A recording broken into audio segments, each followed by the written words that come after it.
بابا ممكن تديني التليفون بتاعك؟ ليه؟ انت عارف يا بابا اليومين دول امتحانات، عشان المستر يشرح لنا النهارده اونلاين. خدي التليفون اهو. بابا معلش ممكن نسيت لو سمحت. بابا ممكن بس توطي التلفزيون شويه؟ حاضر.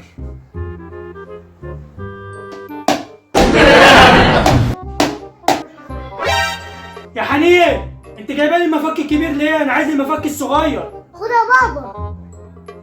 انت بتعمل ايه يا بابا؟ ايه، بصلح الكاتل، عايز اشرب شاي، في ايه يعني؟ هو ده وقته يا بابا؟ خلاص مش هنصلح حاجه.